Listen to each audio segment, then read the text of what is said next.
नमस्कार दोस्तों, आज से हम लोग यूपी टीजीटी में फिजिक्स का सिलेबस स्टार्ट करेंगे और इसमें सबसे पहले देखते हैं कौन कौन से टीजीटी के सिलेबस है। पहला है मैकेनिक्स है, हीट है, लाइट है, वेव्स है, simple circuit, voltmeter, galvanometer, magnet, modern physics, electronics, nuclear physics, electrostatics and current electricity है, जिसको हम सब पूरा कंप्लीट करने वाले हैं इस वीडियो में। तो चैप्टर 1 से चैप्टर 4 तक ये 70% आता है, चैप्टर 5 से 6 ये 15% आता है, चैप्टर 7 से चैप्टर 9 ये 10% आता है और चैप्टर 10 से चैप्टर 11 ये 5% आपके एग्ज़ाम में आता है। तो इस हिसाब से सबसे पहले हमारा फोकस किस पे होगा, चैप्टर 1 से चैप्टर 4 पे, क्योंकि ये 70% सिलेबस यही कवर करता है। तो अब इसमें मैथमेटिकल टूल्स को थोड़ा सा पढ़ लेते हैं, कौन कौन सी चीज़ें यहाँ पे फिजिक्स में यूज होने वाली हैं। पहला है कोऑर्डिनेट ज्योमेट्री से यूज होगा, निर्देशांक ज्यामिति। जैसे एक सरल रेखा का समीकरण जो मूल बिंदु से होकर जाता है, तब tan theta equal to minus y upon minus x equal to y upon x equal to m, इसी को हम ढाल कहते हैं। तो y बराबर एम एक्स हो जाता है। यक्स अक्ष से वामावर्त दिशा में कोण का मान धनात्मक लिया जाता है और यक्स अक्ष से दक्षिणावर्त दिशा में प्रवणता का मान ऋणात्मक होगा। y equal to M x, ये हमारा रेखा का समीकरण होता है। आगे देखते हैं, एक सरल रेखा का समीकरण जो y अक्ष पर अंतःखंड C काटता है, x अक्ष के साथ झुकाव कोण थीटा प्राप्त होता है, तब रेखा का समीकरण y बराबर एम एक्स प्लस सी होता है। एक सरल रेखा का समीकरण जो y अक्ष पर अंतःखंड C काटता है तथा x अक्ष के साथ ऋणात्मक प्रवणता प्राप्त होती है, तब रेखा का समीकरण y बराबर minus M X plus C हो जाता है, क्योंकि ये ऋणात्मक दिशा में जाती है।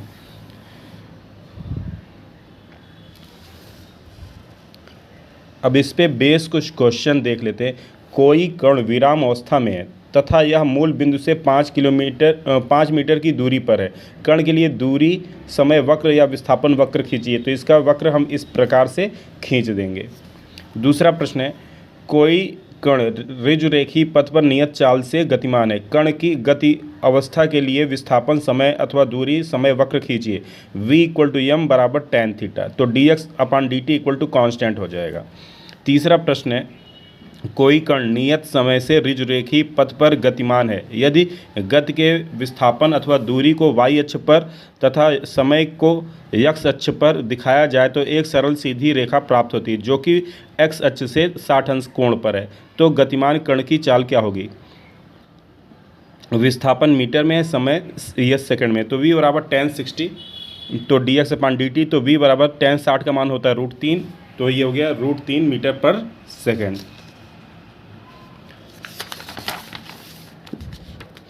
वृत्त का समीकरण जिसका केंद्र मूल बिंदु पर स्थित है, तो x square plus Y square बराबर ए स्क्वायर से हम दोनों तरफ भाग दे देंगे। तो वृत्त के समीकरण से हमको क्या मिल गया, X square upon A square plus Y square upon B square equal to 1। दीर्घवृत्त का समीकरण ये हमको क्या मिल गया, X square upon A square plus Y square upon B square बराबर 1। तो अतिपरवलय हाइपरबोला का समीकरण क्या हो जाएगा, X square upon A square minus Y square upon B square बराबर 1। ये अतिपरवलय या हाइपरबोला का समीकरण है। परवलय का समीकरण क्या होता है, वाई स्क्वायर बराबर 4ax, या इसके चारों टाइप होते हैं, एक्स स्क्वायर बराबर 4ay और ऐसे। तो अब देखिए यहाँ पे क्या है, सरल रेखा का समीकरण अंतःखंडों के पदों में क्या होता है, एक्स अपान ए प्लस वाई अपान बी बराबर 1। सरल रेखा के समीकरण का भौतिकी में प्रयोग,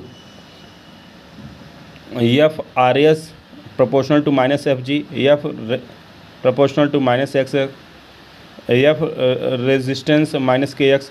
हुक का नियम क्या होता है, हुक के नियम के अनुसार प्रत्यानयन बल स्प्रिंग में उपस्थित उत्पन्न विस्थापन के ऋणात्मक मान के अनुक्रमानुपाती होता है, अर्थात यह प्रोपोर्शनल टू माइनस एक्स। जहाँ के स्प्रिंग फोर्स कांस्टेंट है, F equal to minus K X, Y बराबर माइनस एम एक्स।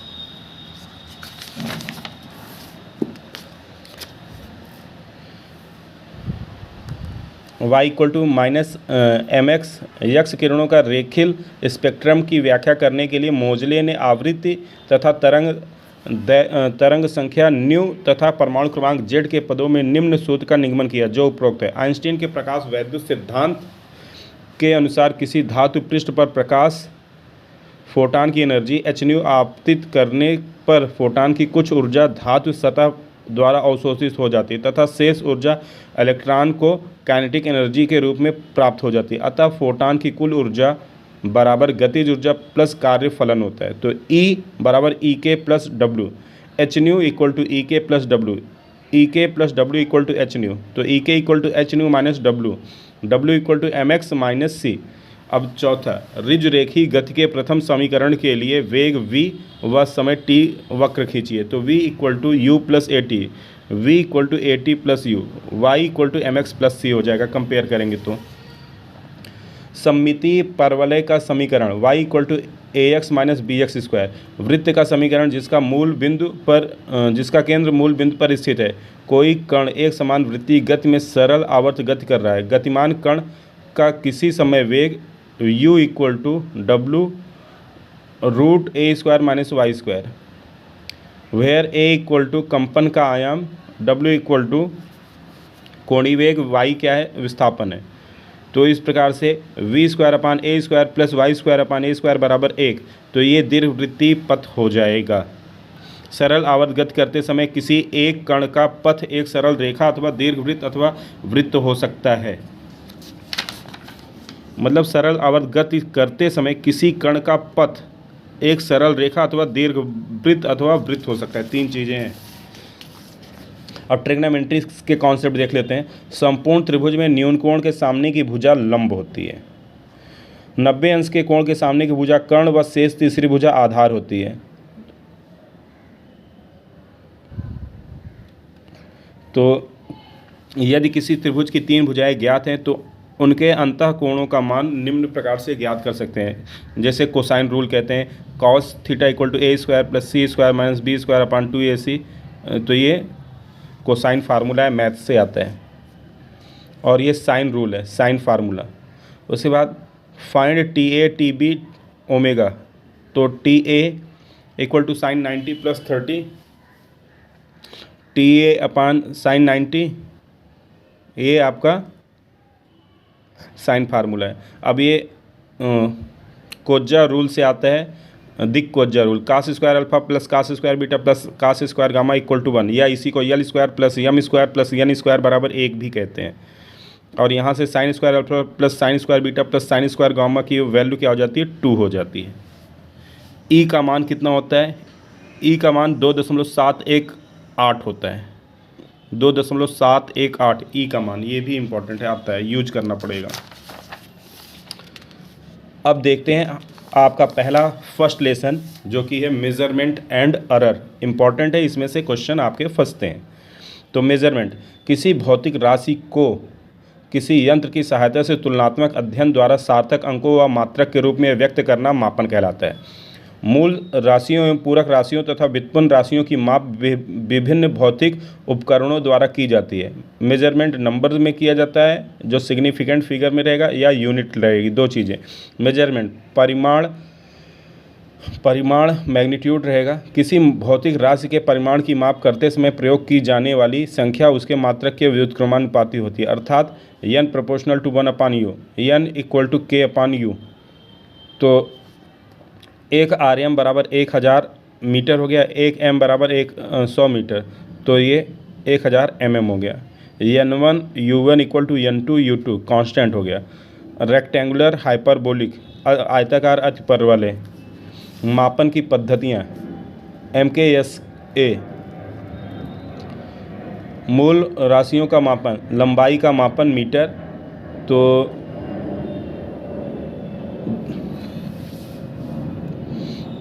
द्वारा एक निश्चित दूरी में उपस्थित नारंगी लाल प्रकाश तरंग दैर्ध्यों की निश्चित संख्याओं के समूह की तरंग दैर्ध्य 1 मीटर कहलाती है। नोट, प्रकाश द्वारा वायु अथवा निर्वात में 1/3 × 10⁸ सेकंड में प्रकाश की चाल से तय की गई दूरी को 1 मीटर के बराबर होती है।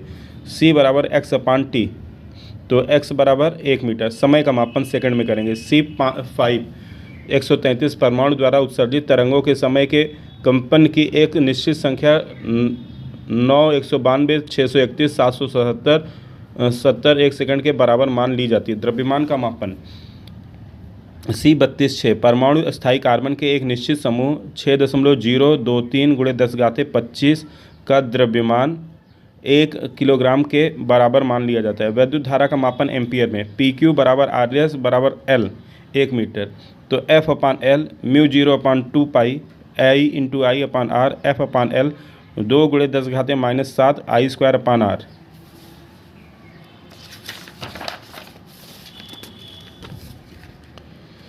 तो I² = A। जब दो समांतर धारावाही चालक तार जिनके लंबाई एकांक मीटर या 1 मीटर हो वो परस्पर समांतर एक दूसरे से 1 मीटर की दूरी पर स्थित हो तो प्रत्येक चालक तार पर धारा प्रवाह के कारण 2 × 10⁻⁷ न्यूटन का चुंबकीय बल कार्य करता है तो प्रत्येक चालक तार में प्रवाहित धारा 1 एम्पियर के बराबर होती है।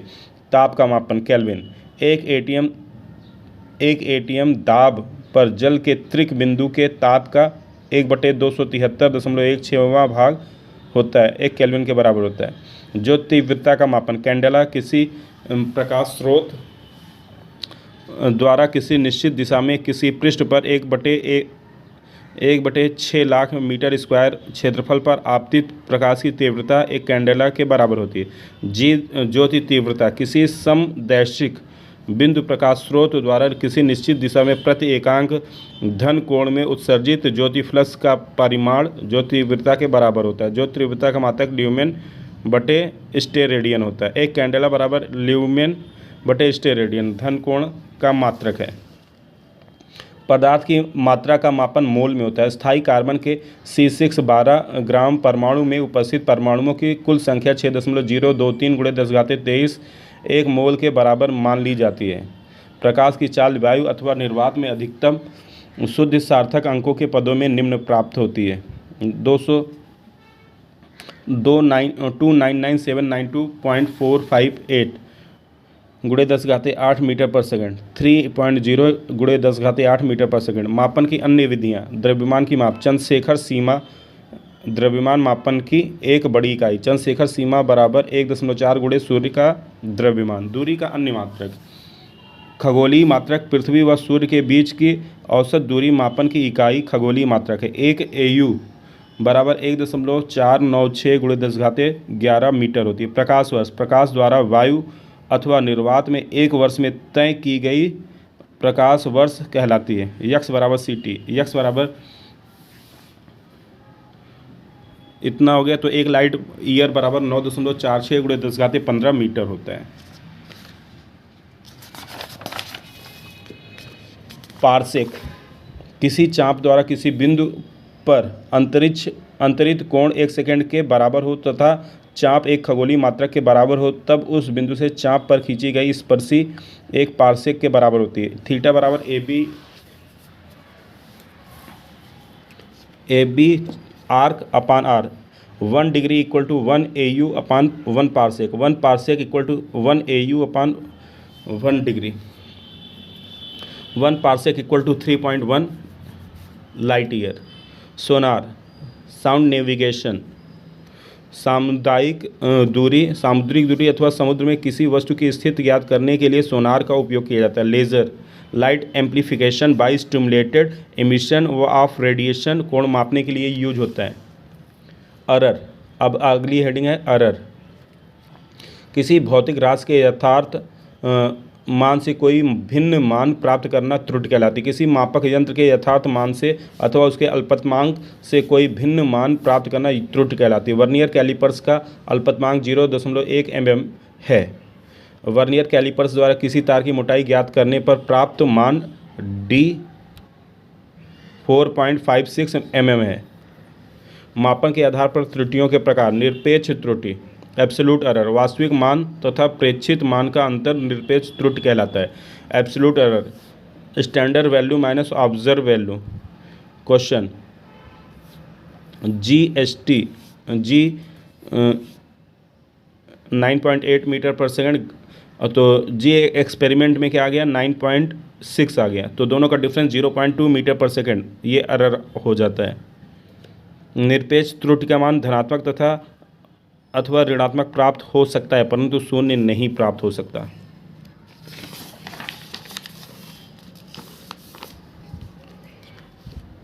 सापेक्ष त्रुटि, रिलेटिव एरर और फ्रैक्शनल एरर। निरपेक्ष त्रुटि का परिमाण तथा प्रमाणिक मान का अनुपात सापेक्ष त्रुटि कहलाता है। Relative error delta X upon del X T निरपेक्ष त्रुटि का परिमाण बटे प्रमाणिक मान। तो GST 9.8 मीटर पर second square, G experiment 9.6 metre पर second square, absolute error 9.6 minus 9.6 0.2 metre पर सेकंड हो गया। रिलेटिव एरर हो गया 0.2 अपान 9.8 बराबर 1 अपान 49। सापेक्ष त्रुटि के मापन के अन्य प्रकार। सापेक्ष त्रुटि माध्य निरपेक्ष त्रुटि अपान प्रमाणिक मान, delta X max upon del X S T.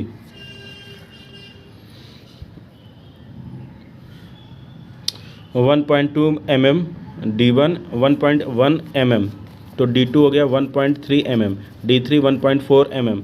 तो तार के व्यास के किसी यंत्र द्वारा ली गई अलग अलग माप mean equal to D1 plus D2 plus D3 upon 3 सबको ऐड करके डिवाइड कर दिए 3 से, तो आ गया 1.2। सापेक्ष त्रुटि 1/2 अपान 1/2 that means 1।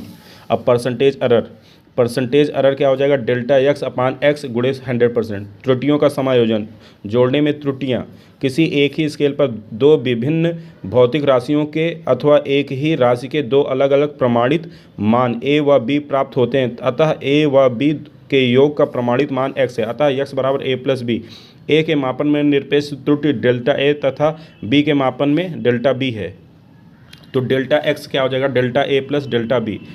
Percentage error delta X upon X गुणे 100%। दो विभिन्न तार जिनके प्रतिरोध क्रमशः R1 5.0 प्लस माइनस 0.5 ओहम व R2 10 प्लस माइनस 2.5 ओहम ज्ञात हैं। इन्हें श्रेणी क्रम में जोड़ने पर प्राप्त तुल्य प्रतिरोधों के मापन में प्रतिशत त्रुटि ज्ञात करो। तो RAB क्या हो जाएगा, 5 प्लस 10 इक्वल टू 15 और E equal to delta R1 plus delta R2 upon RAB। तो ये 0.5 प्लस 2.5 अपान 15 इंटू 100, तो ये हो गया 3 अपान 15 इंटू 100 मतलब 20%।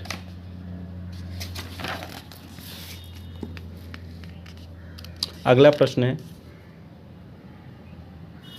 एक आयत की लंबाई तथा चौड़ाई ज्ञात है, आयत के परिमाप की माप ज्ञात करने में प्रतिशत त्रुटि ज्ञात कीजिए।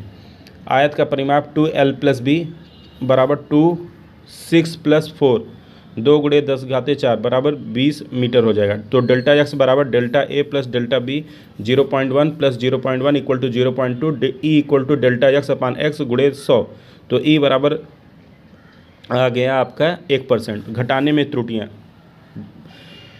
तो एक्स बराबर ए माइनस बी, घटाने में वही सेम है, केवल माइनस करके 100 से मल्टीप्लाई कर देना है। गुणा करने में त्रुटियाँ, एक्स बराबर ए गुणे बी।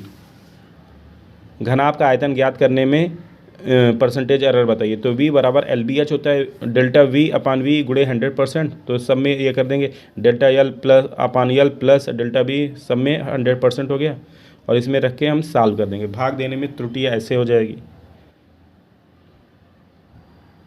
घातांक में त्रुटि, ये सारे फार्मूले हैं। अब क्वेश्चन पे आएंगे। क्वेश्चन क्या है, अब केंद्र बल के मापन में प्रतिशत त्रुटि ज्ञात कीजिए। यह बराबर M B square upon R, तो इसका हो जाएगा delta M upon M 2 delta M upon delta V upon V plus delta R upon R गुणे 100%। सब में मान रख दिया और सॉल्व कर दिया, आंसर आ गया। घन के आयतन में मापन में 9% की त्रुटि प्राप्त होती है, तो घन की भुजाओं के मापन में कितने प्रतिशत त्रुटि होगी।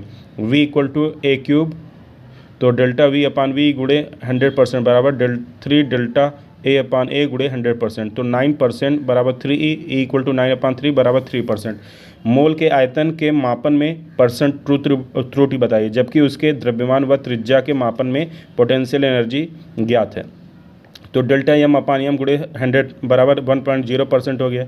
D equal to M upon V, पूरा इसको सॉल्व कर लेंगे तो हमको मिल जाएगा। अब देखते हैं अगला प्रश्न। गोले के आयतन के मापन में परसेंटेज त्रुटि बताइए। v equal to 4/3 pi R cube, delta v upon V गुणे 100%, 3 डेल्टा आर अपान आर गुणे 100%। त्रुटियों की भौतिक अवस्था के आधार पर विभाजन, systematic error, random error, error gross error. Systematic error त्रुटियां जिनका हमें ज्ञान या बोध रहता है तथा इस प्रकार की त्रुटियों को दूर किया जा सकता है, इन्हें सिस्टमैटिक एरर कहते हैं। उदाहरण यंत्रगत त्रुटियां। रैंडम एरर वे त्रुटियां जिनकी हमें पूर्व जानकारी नहीं रहती तथा इन त्रुटियों को पूर्णतः किसी विधि द्वारा दूर नहीं किया जा सकता, रैंडम एरर कहलाता है। इस प्रकार की त्रुटियों को एक से अधिक बार प्रयोग अथवा प्रेक्षित मान लेकर समांतर माध्य लेने से त्रुटियों को कम किया जा सकता है। ग्रॉस एरर सांख्यिकीय गणनाओं में उत्पन्न होने वाली त्रुटियों, इस प्रकार की त्रुटियों को व्यक्तिगत सावधानी रखने पर कम किया जा सकता है। अल्पतमांक लीस्ट काउंट किसी भी मापक यंत्र द्वारा न्यूनतम शुद्ध माप उस यंत्र का अल्पतमांक कहलाता है। वर्नियर अथवा स्क्रू गेज का अल्पतमांक निम्न सूत्र द्वारा हम ज्ञात करते हैं। लीस्ट काउंट मुख्य पैमाने का एक भाग बटे वृत्तीय पैमाने पर बने कुल खानों की संख्या। वर्नियर कैलिपर्स के लिए LC बराबर 1/10 mm, स्क्रू गेज के लिए LC 1/100 mm। अल्पतमांक ज्ञात करने की अन्य विधियाँ। LC = 1 MSD - 1 VCD, micro scale division और वर्नियर स्केल डिवीजन। अल्पतमांक मुख्य पैमाने का एक भाग माइनस वर्नियर कैलिपर्स का भाग, तो E बराबर LC बटे ST गुणे 100%। किसी स्केल पर तार की मोटाई ज्ञात करते समय वर्नियर स्केल का 20वां भाग मुख्य स्केल के 19वें भाग की सीधी रेखा में प्राप्त होता है, तो उस स्केल का अल्पतमांक ज्ञात कीजिए। 20 VCD बराबर 19 MSD दिया है, तो यहाँ से हमने निकाल लिया, तो ये आ जाएगा आपका 1/20 MSD। 92 यूरेनियम 235 और 92 यूरेनियम 238 में प्रतिशत त्रुटि ज्ञात करना है, तो डेल्टा M/M हो जाएगा 3/238। दोनों के बीच का डिफरेंस 3 है, इसलिए 3 ऊपर और जो बिगर वैल्यू है वो उसको नीचे लिख लिया, तो इसको सॉल्व कर दिया, 1.2% आ गया। कांच की प्लेट जिसकी लंबाई 2.0 सेंटीमीटर व चौड़ाई 1.5 सेंटीमीटर है, तो उसके क्षेत्रफल में होने वाली संभावित त्रुटि बताओ। L बराबर 2.0 सेंटीमीटर, B बराबर 1.5 centimetre. Delta A/A = delta L/L plus delta B/B, A = L × B। Delta A बराबर A delta L/L plus delta B/B, पूरा सॉल्व कर देंगे तो आ जाएगा 0.35। त्रुटि सहित मान A ± डेल्टा A। एक वैज्ञानिक एक प्रयोग में 100 ऑब्जर्वेशन लेता है, वह इसी प्रयोग को दोबारा करता है और 500 ऑब्जर्वेशन लेता है, तो ऐसा करने से संभावित त्रुटि पहले की अपेक्षा 1/4 गुणज से कम हो जाएगी। N1 बराबर 100, N2 बराबर 500। डिफरेंस क्या है? डिफरेंस ऑफ ऑब्जर्वेशन कितना हो जाएगा? 400। किसी प्रयोग में जितना अधिक प्रेक्षण लिया जाए त्रुटि उतनी ही गुना कम हो जाती है, अर्थात 100/400 बराबर 1/4 गुना कम हो जाएगी।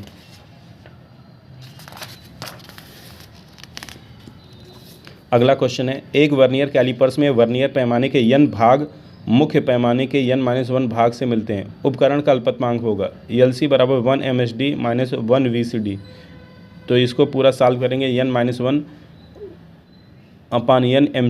MSD, तो LC बराबर 1/10 n MSD, ये आ गया सेंटीमीटर में। अब हम देखेंगे डायमेंशन एनालिसिस, बीमीय विश्लेषण।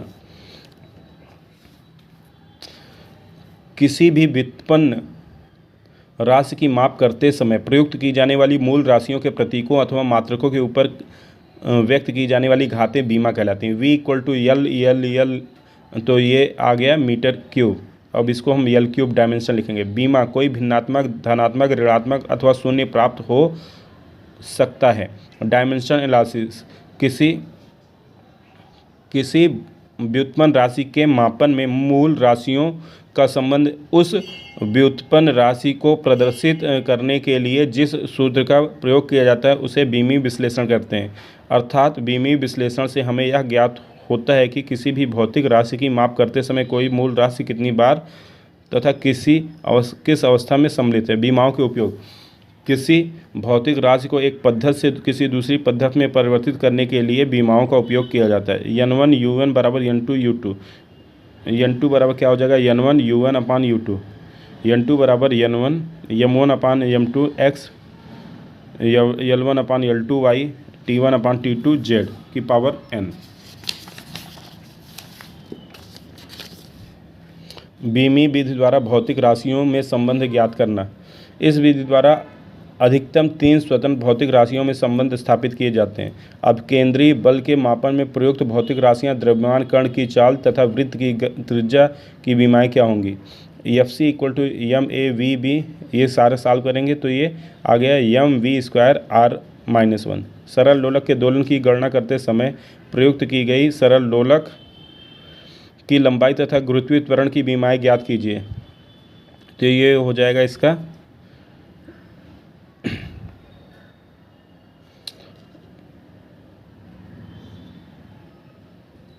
ये सारे ऐसे इसमें हो जाएंगे। अब देखते हैं बीमा की कमियां। पहले बीमा की सहायता से व्युत्पन्न राशियों के मात्रक ज्ञात किए जा सकते हैं। ML2T-2 बराबर kg metre square second square. बीमा की कमियां। बीमी सूत्र द्वारा सदिश एवं अदिश राशियों में विभेद नहीं किया जा सकता। जैसे बल आघूर्ण तथा कार्य का बीमी सूत्र एक समान होता है, जबकि कार्य अदिश बल आघूर्ण सदिश राशि है। बीमी सूत्र किसी भौतिक समीकरण में किसी फलन अथवा किसी नियतांक की उपस्थिति का बोध नहीं कराता। व्युत्पन्न राशियों के बीमी सूत्र। चाल अथवा वेग। चाल बराबर दूरी बटा समय, तो ये हो जाएगा चाल का LT-1 और त्वरण का हो जाएगा LT-2 और रेखीय संवेग का हो जाएगा क्योंकि P इक्वल टू MV होता है। इस सूत्र से M का हो गया किलोग्राम का हम M लिखते हैं, V को लिखते हैं LT-1, तो हो गया MLT-1 रेखीय संवेग का। अब प्रत्यास्था का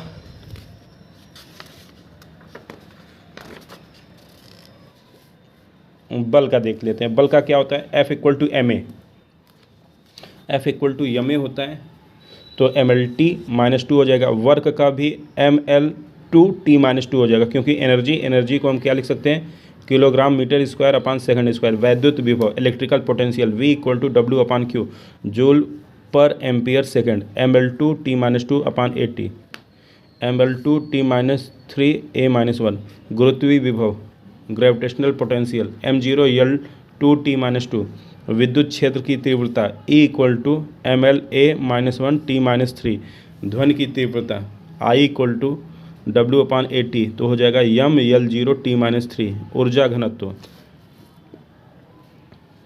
U equal to W upon V, ये हो जाएगा ML-1T-2 प्रेशर। प्रत्यास्था का बीमी सूत्र। प्रत्यास्था प्रतिबल बटे विकृति होता है, तो ये विकृति का बीमाहीन होता है, इसका कोई बीमा नहीं। तो प्रतिबल को हम क्या लिखते हैं, प्रतिबल मतलब ये दाब के बराबर ही होता है, तो F अपान A ML-1T-2 हो जाएगा। पृष्ठ तनाव ये क्या हो जाएगा आपका प्रति एकांक बल, तो T equal to F upon L, तो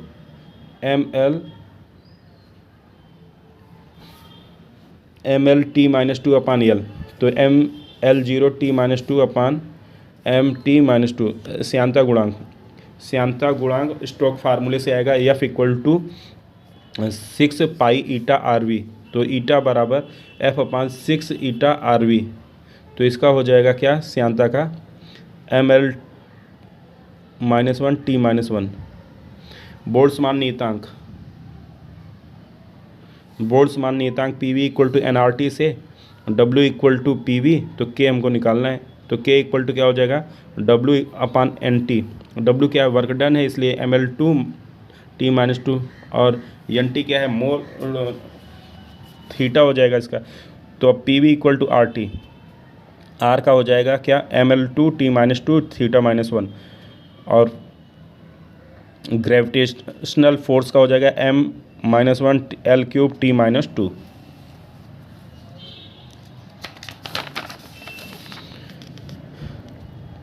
धारा घनत्व का J equal to I upon A, तो ये हो जाएगा AL-2। उष्मा चालकता का हो जाएगा Q का हो जाएगा ML0T-3 θ-1। गुप्त उष्मा का विमीय सूत्र Q इक्वल टू ML, तो M0L2T-2 विशिष्ट ऊष्माधारिता M0L2T-2 θ-1। विद्युत फ्लक्स और चुंबकीय फ्लक्स ऐसे सेम हो जाएंगे।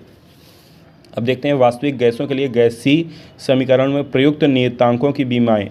ये बहुत इंपॉर्टेंट है, एग्जाम में बहुत बार आया है। तो ये हो जाएगा वे भौतिक राशियाँ जिन्हें आपस में जोड़ा अथवा घटाया जाए उनकी बीमाएँ ज्ञात करते समय उन्हें बराबर मान लेते हैं। जिस अर्थात P = A/V² और A = PV²। तो V = B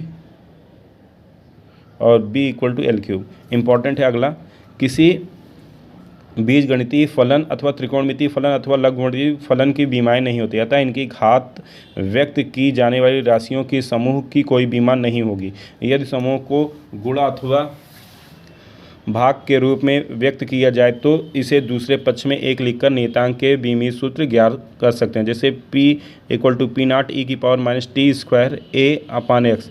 तो P प्रेशर है, P0 मैक्सिमम प्रेशर है, x क्या है डिस्प्लेसमेंट है, T टाइम है। तो A एक कांस्टेंट है, A का बीमीय सूत्र ज्ञात करना है। तो ये हो जाएगा T² AX/x = 1। क्रॉस मल्टीप्लाई कर दिया तो A एक्सीलरेशन है, L t-2 आ गया। किसी प्रेरकत्व व प्रतिरोध में प्रवाहित होने वाली विद्युत धारा के समय के सापेक्ष बढ़ती हुई अवस्था में निम्न प्रकार से व्यक्त की गई है। I = I0 1 e⁻ BT/L। L/R का बीमीय सूत्र क्या होगा? तो RT/L = 1। तो L/R = T। किसी संधारित्र के आवेशन में संधारित्र की प्लेटों पर संचित आवेश का समय के सापेक्ष परिवर्तन के लिए निम्न समीकरण प्राप्त होता है। इस समीकरण में RC की बीमा बताइए। Q = Q0 ब्रैकेट में 1 - e⁻t/RC। T/RC = 1। RC = T। Y = A sin WT - KX। तो K की बीमा बताइए। WT = KX, K = WT/x, T-1 T/L। तो ये हो T0 = L-1 हो गया। यदि किसी कंपित तार की आवृत्ति n, लंबाई L, तनाव F तथा एकांक लंबाई के द्रव्यमान m हो तो बीमी विधि से आवृत्ति के लिए सूत्र ज्ञात कीजिए। T = mg। T बराबर क्या हो जाएगा m, g ग्रेविटेशनल फोर्स है तो L t-2, T = m L t-2 हो गया। तो ये किसका सूत्र हो गया? ये हो गया सूत्र तनाव का। अब ऐसे ही यहाँ पे देखेंगे अगला प्रश्न, सही विकल्प चुनना है। बीमी रूप से सही समीकरण सही हो सकता है, बीमी रूप से सही समीकरण गलत हो सकता है, बीमी रूप से गलत समीकरण सही हो सकता है, बीमी रूप से गलत समीकरण गलत ही होना चाहिए। यही वाला डी वाला करेक्ट हो जाएगा। तो ये पहला लेसन आपका कंप्लीट हो गया। धन्यवाद। मिलेंगे हम अगले चैप्टर में।